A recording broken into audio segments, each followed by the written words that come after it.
Kung tatanungin niyo yung sarili niyo, are you ready for what you are studying right now? Sige lang. Oh, because that is something that is intra. Ikaw mismo as a researcher, you ask yourself because it should also somehow, hopefully, influence your study. We're not just on the level of what, but also on the level of how it will affect you. And dito sa brochure nyo, as 2027 approaches, it's as if that the mining will be closing by 2027. Kasi tingnan mo, as 2027 approaches, we need to prepare early. When would that early? You're studying and you are STEM 12, and if 2027 you will be by kung 4-year course, so anong year kayo? Second year college. Yes. O isipin nyo, second year college ako, kung mawawala ng trabaho magulang ko, anong epekto? Pag-aaral ko. Pag-aaral ko. Do you get it? You can actually, put it here. It's not just, it is going beyond a quantity, but it goes through what? A pheno, which is existential. Mas malaman yun. Mas malaman. Why? Because you now trying to see how the residents, those who are working feel, and how the children feel if ever this will close.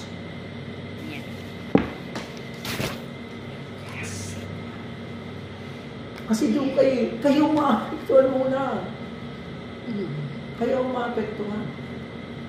I like your topic. Maganda ang topic niyo eh. Maganda ang topic niyo. To tell you the truth. Kasi yung topic niyo, pag sinabi mong 2027, kami alarmado na sa school.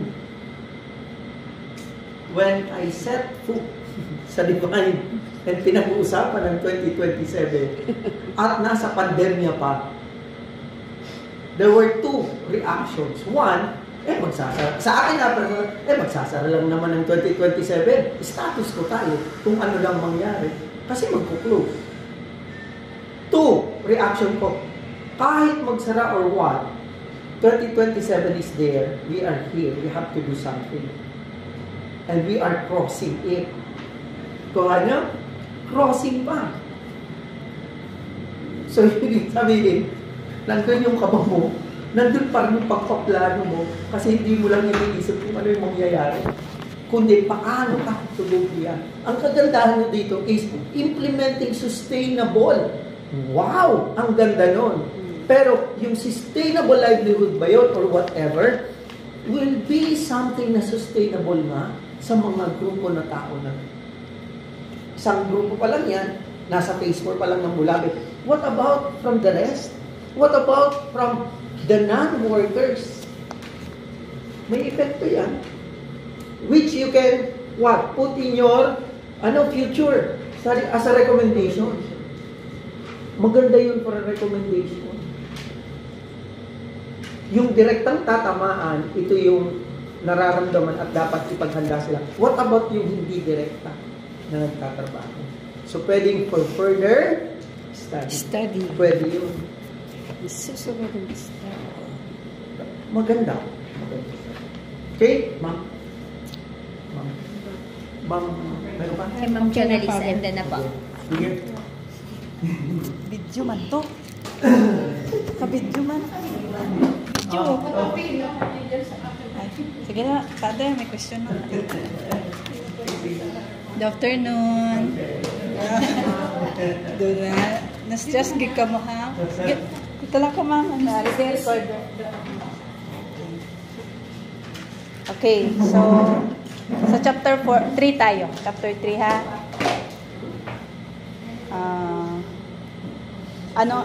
What is your research design? Anong research design natin? Any isa lang, saan magsalita? We use quantitative for research design. Quantitative Descriptive correlational. Okay. So dahil kanina napag-usapan about sa sampling technique nyo, sige, describe na lang. Describe your sampling technique you use to select your participants. Anong sampling technique yung ginamit natin?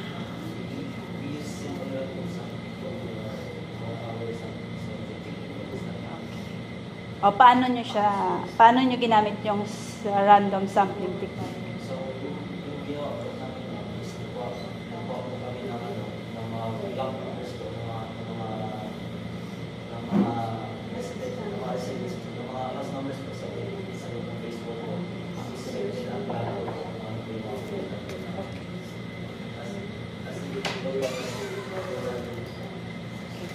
So, based sa napag-usapan niyo, ano yung unang usapan niyo?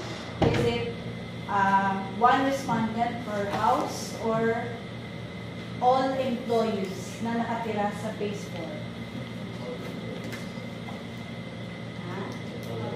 Pero na-mention mo na house number yung nalagay niyo.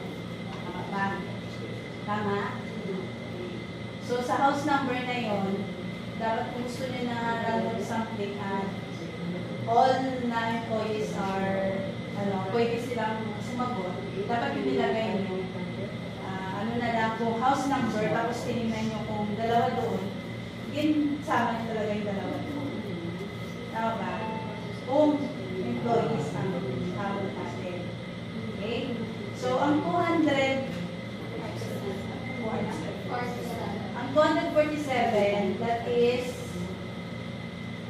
ano na yan siya, yung may 5% margin of error, or overall yan na housing.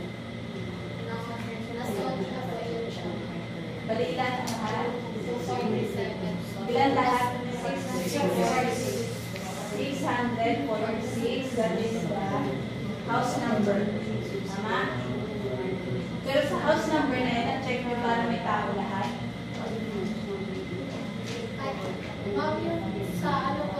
Sa 646 po, 9 is yung employees lang po siya. Plus, bahay po. Okay, so, ibig sabihin, hindi lahat na nakatira sa phase 4.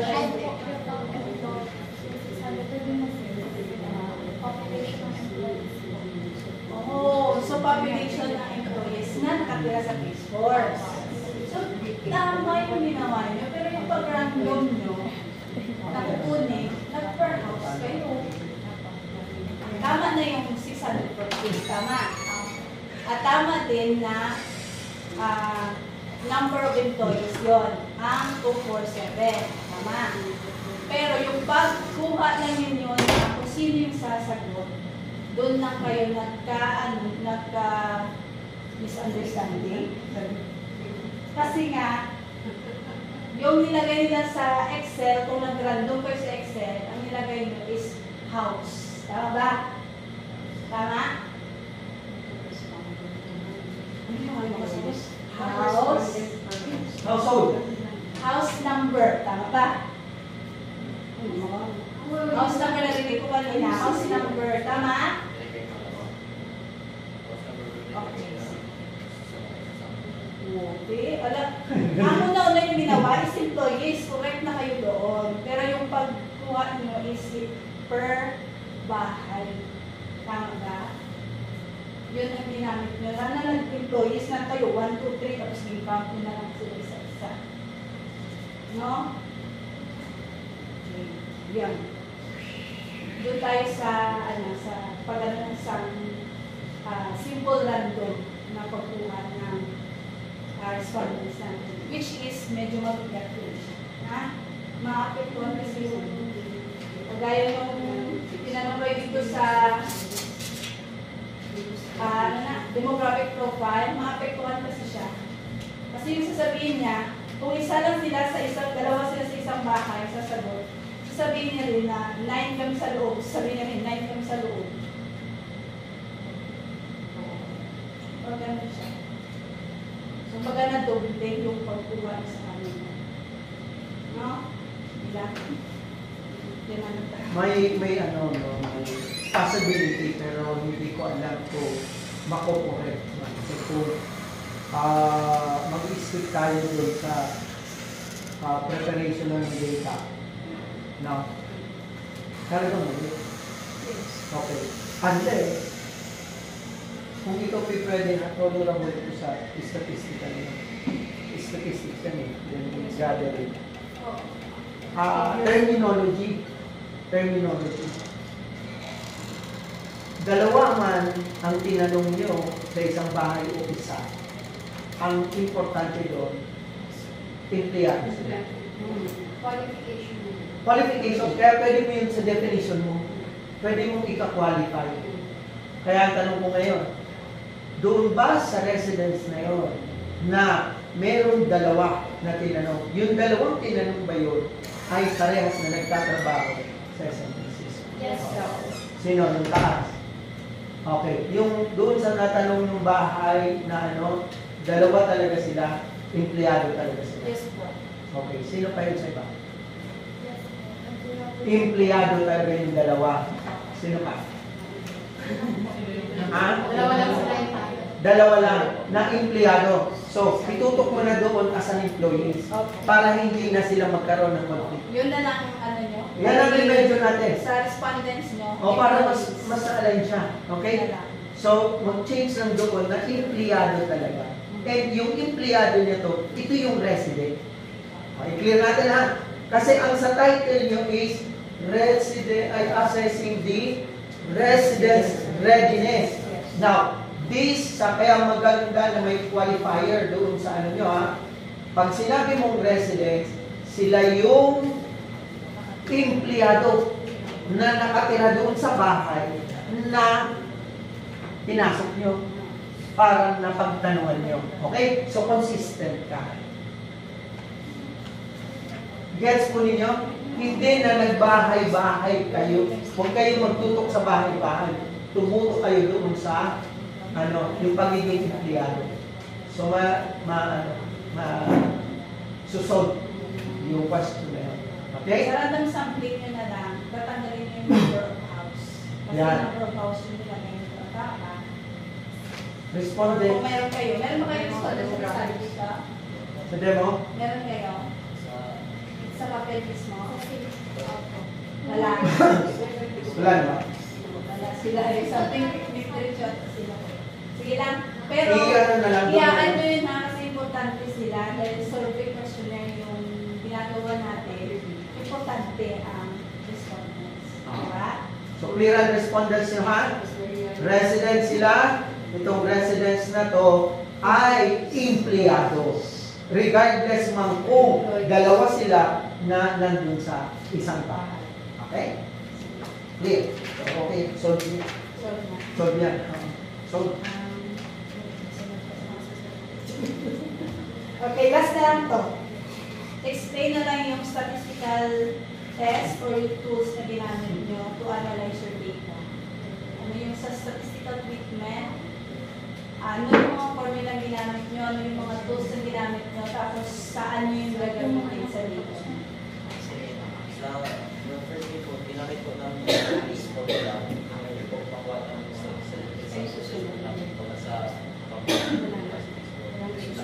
reasons sa high correlation po. Ginamit ko yung license substitution po. Areas po, determine po kung meron significant correlation or significant relationship po between sa aming dalawang variables po. Sa demographic po natin. Ano pa? Wala. Ano ginamit nyo sa SOP 1 at SOP 2 nyo?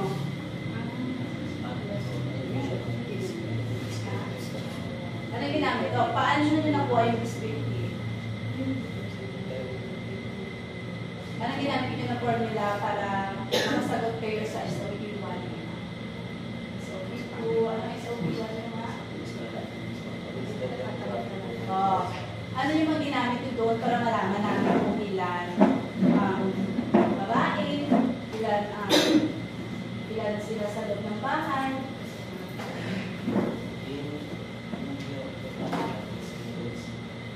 Sa spreadsheet po, so dito namin ang aming na collected po na data.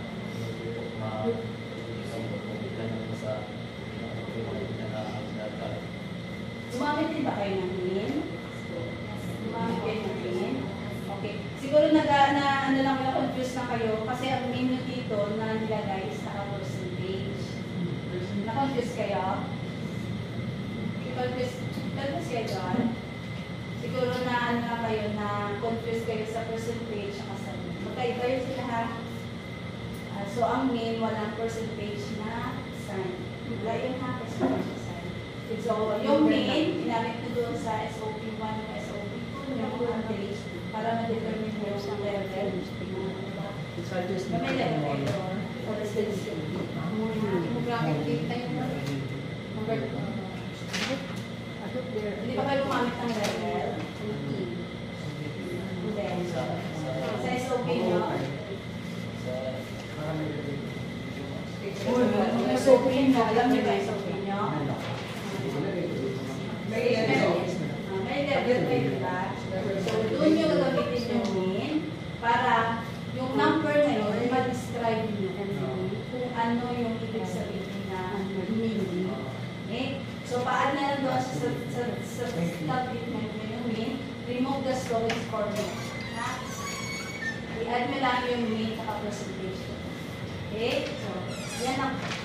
Thank you. So, demographic data, di ba dapat percentage? Percentage at mean.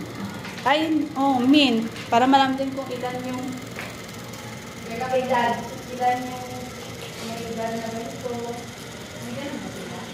Meron sa gano'n. Kung ilan yung edad na, mas maraming na edad na 40 to 45. Percent at mean pa. Saan gagamitin yun? Doon mismo sa ano? Sa tanong mismo? Demographic profile. Sa demo. Yung correlation ano? Yung ready na at hindi pa ready. So, yun na din yun kasi kaya ako tinatanong kay Ma'am Jonah kasi siya mas expert sa amin sa static. So, ang gawin natin, para dun sa demographic data, pag-iisahin niyo siya lahat ng table, wag yung pag-ihiwalayin ha. Diba? Yung kasama sa demographic data, yung sex, age, tama? Highest educational attainment, kasama pa yun. Number of household member, kasama sa demographic data. Length of service sa company, no? Then monthly salary, and then yung source of income.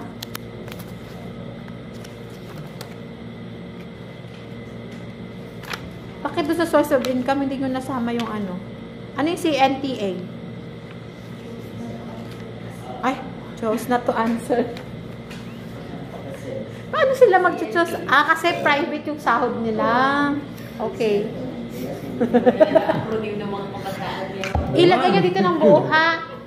Kasi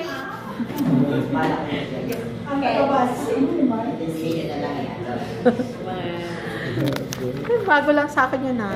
Hindi ako Gen Z. Then, yung A, Awareness of Livelihood Program, iba na to. Ito na yung sa SOP1 ninyo. Tama? Tama ba? SOP1 or 2? Sa SOP1, di ba magkakit yung demographics?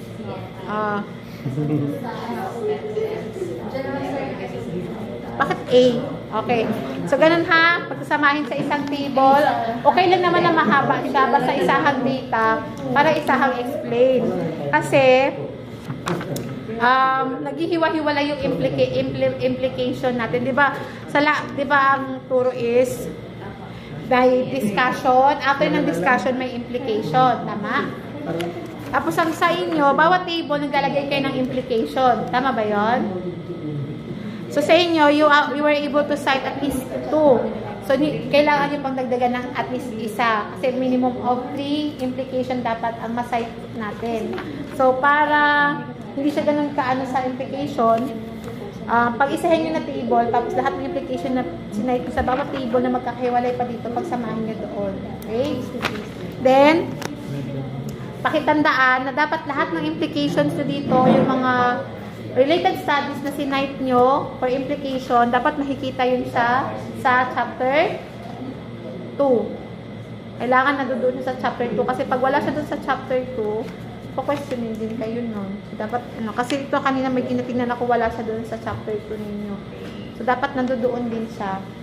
Kasi review of related studies, doon kayo kukuha sa chapter 2 ng ninyo, implication. Daan ha?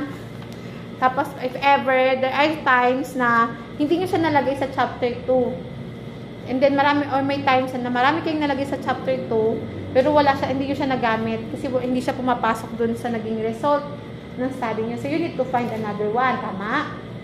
So, ang gagawin is, kailangan i-check talagang mabuti kung ano yung mga implications na gagamitin. Sa tulad ng sabi kanina, sabi niyo sa naghahanap siya ng negative. Kasi hindi naman pinagbabawal na yung implication na ilalagay mo is always positive. Okay din naman siya ng negative. Kasi para makakita tayo ng other perspective in terms of your study. Maganda din na makakita kayo ng contradicting idea. Pero hindi naman lahat contradicting, ha? At least, kung yun lang available, pero related siya doon sa gusto nyong result, pero kabaliktaran siya, okay lang yun, ha?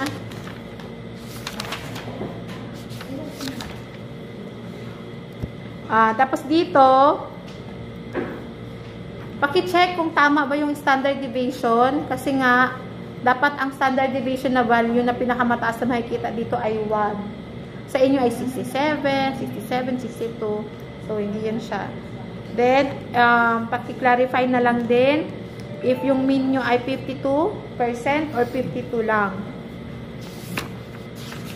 Kasi naka-percent niya lahat ng mean niyo, dapat hindi yan siya naka-percent.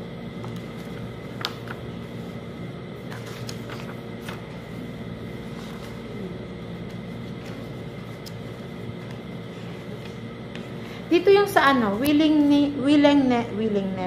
willingness to participate in livelihood program. Sa tanda ko kasi nagpapalagi ako nung nakaraan sa sa survey questionnaire yun, parang blank na part na open-ended na, 'di ba? Kasi ang question nito, I am willing to attend training seminar for new livelihood. Kasi tapos meron pa kayo dito isa na yung awareness of livelihood program. Kasi sino ba yung nakausap ko nung na nag-consultation tayo? 'Di ba pagsasaka, agrikultura. Alam nila na may program ito sa SMPC. Alam din nila na ito may mga pangingisda, skills training. Pero nagsabi ako na kung pwede, lagyan niyo siya ng open-ended question na kung alam mo na may ito yung mga programa, saan sa mga programa ng livelihood program ni SMPC ang pero wala ko ng sagot. Okay. Kaya wala kayo na-present na data. Walang sagot? CNA. Walang sinagot? Kasi, yun sana yung magsa-substantiate nito. Ito yung pang-backup niyo eh. Yun yung question na pang-backup niyo dito. Para malaman nyo, or doon, mag-gauge nyo, saan doon yung sa tingin nyo gusto nila, or mas prefer nila, tapos saan doon yung mas akma para sa kanila. Yun yung question na magsusupport nitong table na to. Pero, okay lang ba yun, Ma'am Doris, na i-require natin sila na kailangan kunin nila yun? Or, as is na lang na ito na data nila?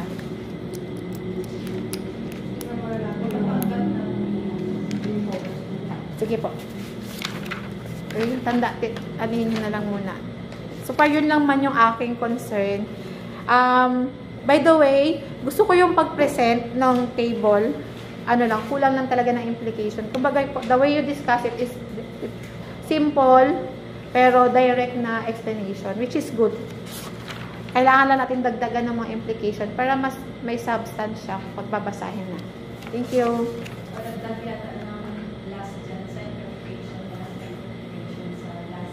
Sa last na column. Yun lang po, ma'am. Ilagay ko na lang din dito yung suggestion ko dun sa gaya ng unang grupo. Yung may very high, very low, ganun na nakalagay dito. Tapos, listening to our fellow panelists, ano na yung ating magiging IV at saka DV dito? Yung IV natin is yung Sustainable Development, Livelihood Program. Independent, ma'am? Oo. Yung sa readiness. Yung independent. Kasi di ba hindi na tayo magpo-focus sa demo? Pag-iyan na lang yung title. Pag-i-open. Yung ano nyo, yung conceptual framework muna. Assess. Conceptual framework. Kasi, ayun yun naman. Yan, ayan. Ito po, hindi na yan yung demographic profile, ang main focus. So, ano na yung magiging IV natin dyan? At ang DV natin, tama to siyang ano? Pero readiness na siya.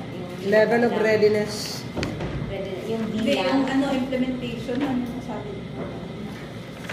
Dapat parang feeling ko, ma'am, yung readiness for livelihood transition, dapat siya na lang yung dependent variable. Yes, oo. Yes. Yun yung nakasulat dito. B and C, dapat nandun siya sa independent variable. Readiness. Mag-iiba yung ano. Kasi yung suggestion ni Ma'am Grace kanina, so yung mga sustainable livelihood programs, yun yung sa IB. Tapos yung sa DV is yung level of readiness ng residents. So mawawala yung A, B, and C, letter D diretso. Na nagko-complement dun sa na-mention ni Father kanina, yung sa table 2.2 at saka sa table D. Doon na lang mo-focus. Table D at saka sa 2.2. Oo, i-remove siya. Data nila, ma'am, ng A, B, and C, pang-support na lang nila sa D. Pwede. Oo, pero hindi na nila ilagay yung table. Oo, wala na yung table. Pag yung result, hindi na lang yung pang-supplement nila. Ang title nila. And then ano, Pag ganun siya, matcha-change yung title natin. title. Assessing pa rin ba? Assessing.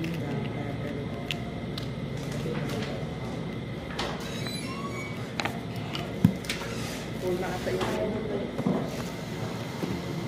Yung independent variable, tama ba? Yung residence, readiness. Ma'am, Sustainable livelihood programs, Father. ma'am, Nakalagay dito. Ang dependent is ito, yung level. variables in focus. Based sa title nyo, ang variable type, yung independent variable refers to residence readiness. Yes. That's the independent ID. ID. Yung dependent ay implementation of sustainable livelihood program. Yes. Yun ang dependent variable. Title niya. Level of Next. Level of Kasi yung residence. independent variable mo influences or predicts the success of dependent variable. And sustainable. If readiness is high, implementation is likely to be smoother. Implementation. If not ready, Yung palagi ko natatanong. the opposite. So tingnan natin. Implementation. Yun yung ID. Yung pangalawa is yung ID, DB. No? IVDB. Yeah. IV is So, level of readiness of residence. of the Tapos yung residents. Yan DB is yung yung independent implementation. variable. So, Dependent on implementation. Yung statement of the problem natin, babaguhin din natin to siya. Nakadepend to siya sa ating conceptual framework. So, refer to conceptual framework. Yun. Ang title natin, magiging, ibalik nyo nga ang title. Assessing the level of readiness. Wala na accessing. level. The level of the Readiness. Assessing the level of readiness. Level pa rin siya. Readiness in Molawi Phase 4.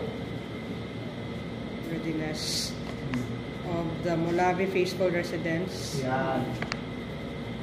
Phase 4 residents. Yes. On the implementation. Implementation of sustainable livelihood programs. After Period. mining operation. Wala na yung after mining operations. Tanggalin nyo na yung after mining operations. Pero doon sa story nyo dito sa introduction at saka sa RRL, may makikitang mga details pa rin na gano'n. Okay?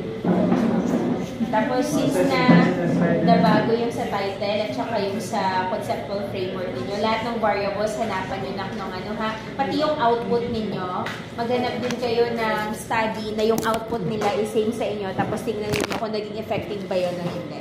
Isama nyo yun siya sa RRL nyo.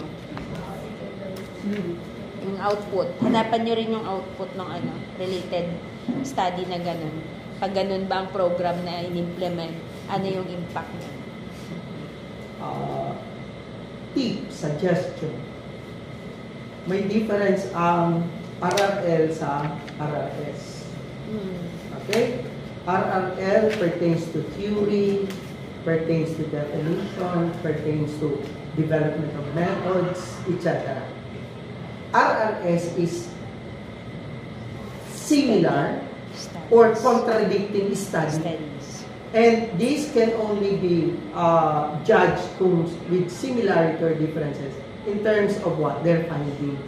Sinasabi na yung kanina na yung findings. Related studies. So, tingnan nyo, browse ka kung dito sa may 30 plus na kayo, foreign and local, alin doon na meron talagang ina-assess yung level of readiness na nung mga resident doon sa ibang mining sites. Kuha? Na nagkaroon din ng experience with a mining company na umalis o paalis na.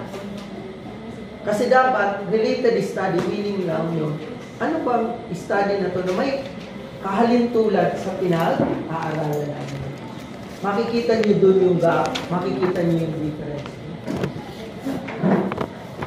Yan na? I-ano nyo na lang sa ano. Meron tapos Meron pa ba kaya?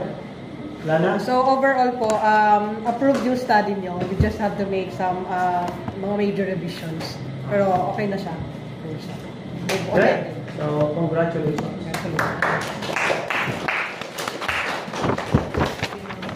Ay, makakahinga na kayo. Di ba kami Bigay palagi na lang ako itong upuan dyan. Pakipatay na yung recording niyo po. Naka-video ba nga? Smile mo na kayo. Sayang naman to kanina pa. Palagi na upuan dito tayo na. Hapon na. Lakas sa lingkod. Lagyan tayo